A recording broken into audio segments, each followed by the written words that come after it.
It's been 2 months since I came to Turkey to do business, and I learned a lot in that time. So it is only right that I do a video on Turkey today before I leave.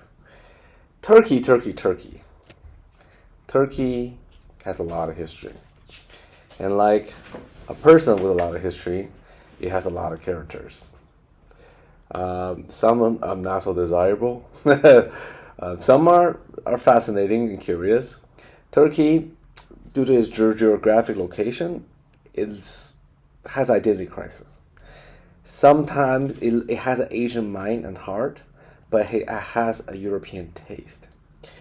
And having spent 2 months in Turkey, I would have agreed, I am agreeing with the European Union's decision not to include Turkey in the EU, because fundamentally, I don't believe, knowing Turkey and knowing Europe, that Turkey is culturally a good fit to be part of the European Union.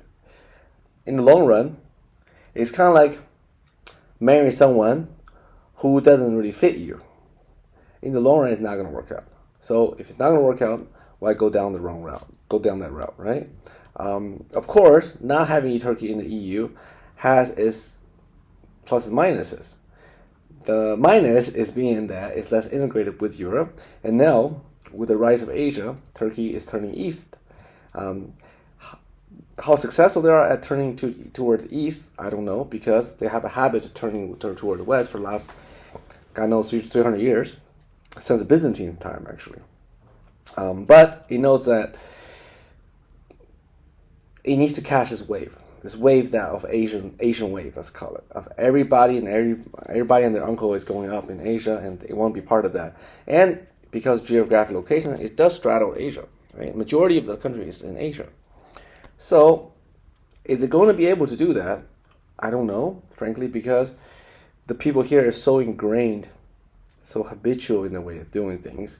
I don't really know if they're going to be successful turning their attention toward the east, emulate the east, versus what they're habitually been doing is emulating the west. Added to that complexity is that it still has this habit of wanting all the benefits of Europe. It's not willing to pay the price that Asian economies are paying to get ahead. So, who knows? Who knows? You can see that in the 2 months I'm here, it was a wild experience, and it still continues to be a wild experience. The Turkish lira depreciated by 8% in 2 months I was here. It's a great time to buy anything and everything in Turkey, whether that is daily food, clothing, or even real estate. And you see a lot of people come to Turkey to invest, buying properties, and even obtaining citizenships as a result of that. So, but the question is, with any investment, you expect returns. The way I see this country, I don't know how successful it's going to be. Frankly, it's stuck in a weird place where it doesn't have the Turkish people work very hard. They do. But they work in a very stubborn, traditional, and uninnovative way. They do it in the way that I used to see other Asian economies do it. Is whatever the other person is doing and making money, I'm going to copy and do the exact same thing that they're doing. So what ends up happening is that so many competition get flooded into the market whenever there's a new thing. The profit gets driven down to zero. Nobody makes money. Nobody can innovate, invest in new things, and eventually everyone's stuck in the mud. And there's young people here. They are more internationally minded. They are trying to change things, but they're young. They're inexperienced. They have no money. They don't have any influence. It'll be decades before they progress in their life to a point where they actually have a say in the society. And by that time, I don't know if they're going to still be innovative. They want to change society. By then, they might just be like everybody else here, the old Turks, which is let me just milk the system for all it's worth till my clock runs out. That's the curse of youth.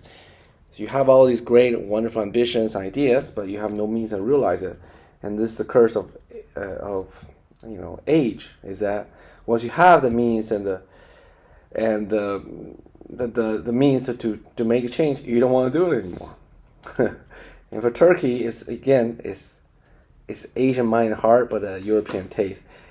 It's Asian in the sense that it likes to follow tradition. It likes to keep things the way it is. It does not want to innovate. It does not want to rattle and change things, shake things up, so to speak.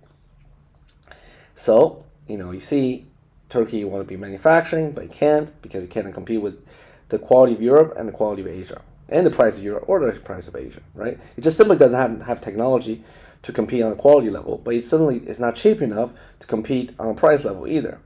So if I was, okay, the government is devaluating its currency so aggressively, maybe the government is not active devaluating, but the policy is leading to that devaluation, that maybe at some point it will be cheaper to manufacture here in Turkey than, let's say, in Eastern Europe.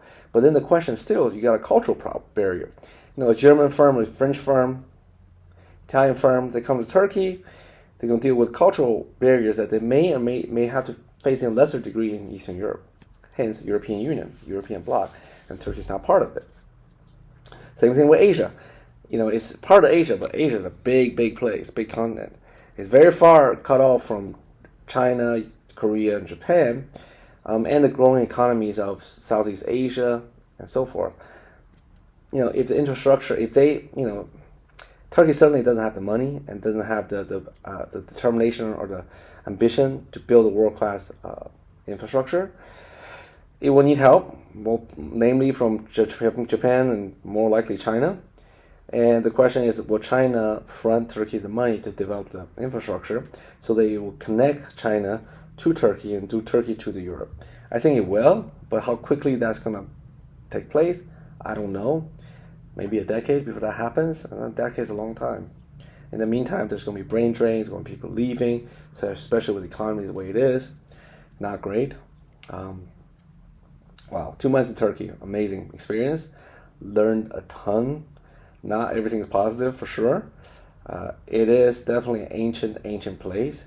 It has a lot of history, and because of this history, it's holding itself. It's shackled by its past, so to speak, and it's trying to find a way to break through. Both the government wants to do it, young people want to do it, but old habits die hard, and that is a problem with Turkey. Do I believe in Turkey's future? I believe that it's going to continue to exist and continue to play a minor role in the global geopolitics and economy and so forth, but ultimately it's not going to be a real player. I don't believe Turkey is ever going to be a real player. It might be a somewhat of a player in this region, in the Gulf region, in the Middle Eastern region, but how much? It really depends on a lot of other players in the middle. Russia, it depends on the Gulf states, how much involvement U.S. is in it, how much interest China want to take in this region to secure supplies and so forth, and ultimately Europe, because it's connected to Europe. So the fate of Turkey may not be in Turkey's hand. Okay, this is a superficial 8-minute quick review of Turkey after 2 months. I will be back here again. Food is delicious, but somewhat monotonous. But try the chicken wing here. It's amazing. It's called Tavuk Tanak.